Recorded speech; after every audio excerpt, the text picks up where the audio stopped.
We have certain stories in the New Testament, like the parable of the lost sheep, where you leave 99 to go find the one. And so God doesn't forsake that one lost sheep. You have these small micro people groups where the gospel has not flowed yet because of geography, because of distance, because of cost, because of culture, because of racism. I really feel that these micro peoples are part of his heart to go after all the sheep, to go after that remnant. In the Amazon, you can go a day without seeing another living soul, which is kind of freaky. But a lot of the reason why you can't see people is because they're hidden. These are hidden peoples, small in population, widely dispersed. They have centuries of a bloody history where they've been exploited.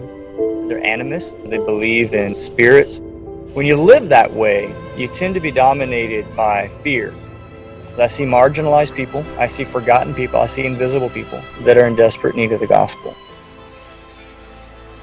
The area is massive, and so to get from where I live, which is already a jungle city, I have to get into a land plane and fly to another port city, and then the next day we'd get in a boat, and in this slow boat we travel sometimes 3 days to get to where we're going. Because we're going into areas where the gospel's not, sometimes it just takes time. But recently we have noticed just God opening some doors.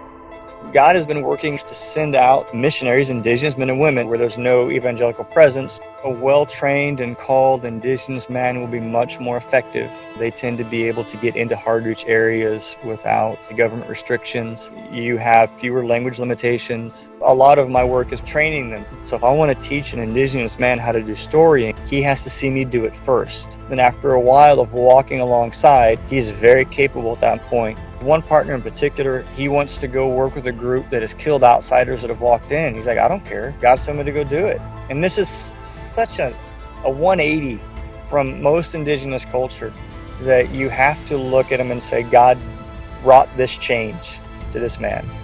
You see families coming to Christ. You do see village headmans getting permission to come in. It really confirms everything that we're out there to do, to go out and make disciples of all nations. When we have those things happen, we sit back and go, okay, this is what it's all about. They can go and they can teach others, and those people can teach others. I want to see this momentum like a wave through the jungle where I can say, look, I didn't see it happen. I wasn't there, but I know the gospel has reached these dark corners.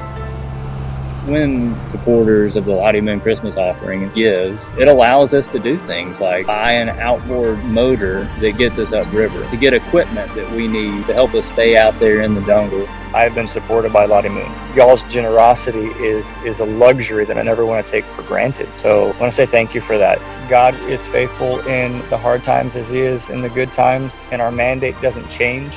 These people groups in the jungle, you could be born, live, and die without ever hearing the name of our Savior. So someone has to go, because if we don't go, no one's going to go. If we don't train people to go, no one's going to go.